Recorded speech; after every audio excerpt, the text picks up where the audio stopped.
So as we look at mind shift and all of this clutter, some common things are also our thoughts and our feelings, right? Like it's super normal to have thoughts like, I'll never get this right. I'm not good enough. I don't have time. Although with your polls, you guys have really good thought patterns. That's awesome. Maybe you can't relate, in which case celebrate that right now. Um, but for those of us that do, and it's kind of inevitable from time to time, you do have some hard thoughts. And so, what I want to do with this tool is bring you elements of self compassion from Kirsten Neff. She's a psychologist, researcher, she has YouTube talks, yada, yada.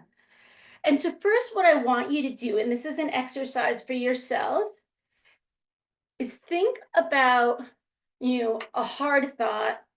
It might be a self-criticism, it might be something else you're struggling with. For our purposes, you don't have to go too deep, but just think of something. I'll give you a moment to get that thought down.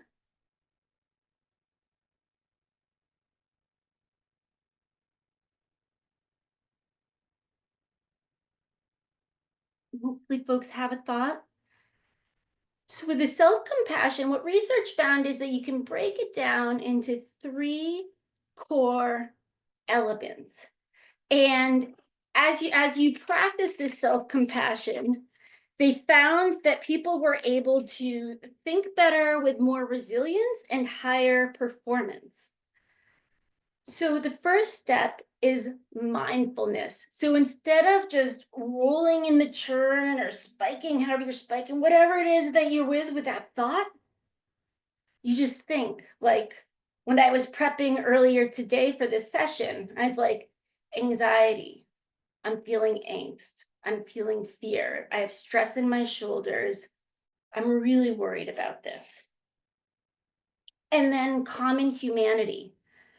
Yeah, but Deb, you're not the first person and you're not the last person who's going to feel some stress as you're getting ready for a presentation that you really care about. It's a big deal.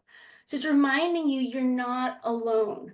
You might be the only one that had Bob elbow your funny elbow right after you had that surgery or something like that. But generally speaking, it's tapping into that common humanity to remember you're not alone.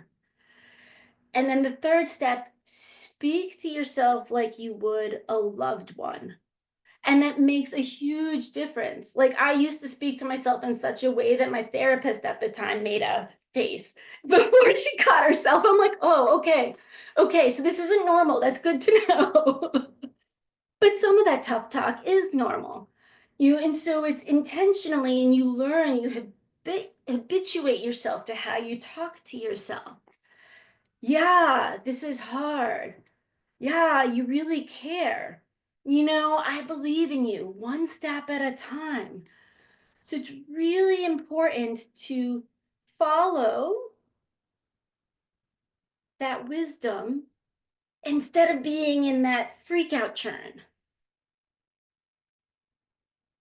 And then what I'm going to do, and then we'll do another brief breakout to think about if you want to share with your partner around the self compassion, which is great for hard thoughts, or thinking's good buddy, feelings. And it's a kind of similar process with dealing with hard feelings. And this comes from Susan David, Emotional Agility, one of the most valuable books that I've read in my adult life. And the first thing is notice. You might be that you notice it again. So it's similar to the mindfulness with self compassion. You might notice it in your body. You might be like, man, why do I want to slug that person? Like you have some sort of feel, right?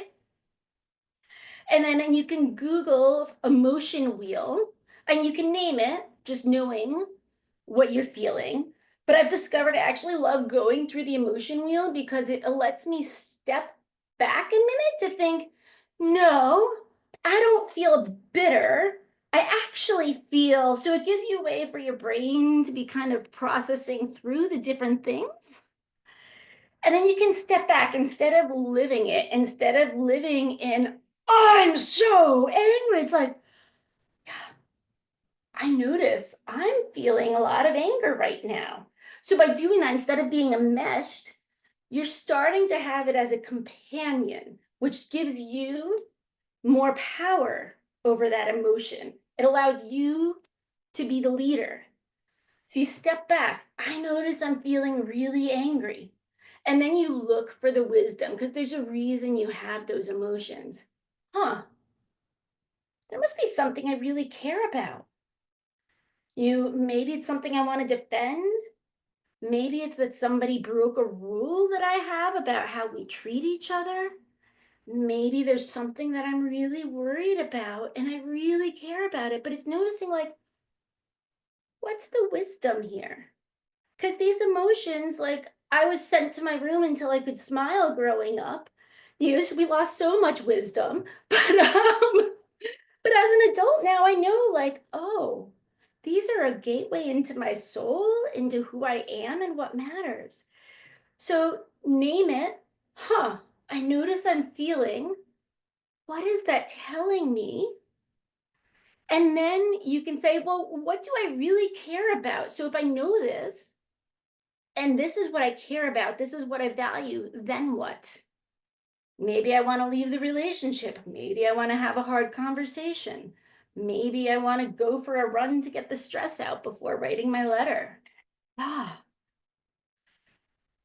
so I want to, if you're willing to go for 5 minutes into a breakout room so that you can share. And so the request is to share out loud with your partner either something, some sort of aha from the emotion wisdom or from the self-compassion. And so you can pick your aha. It might be like a place where you want to use it. It might be an insight that it gave you. It might be something because y'all are in the great career quest. It might be something related to your career quest. But just 5 minutes. And part of that is it's common humanity.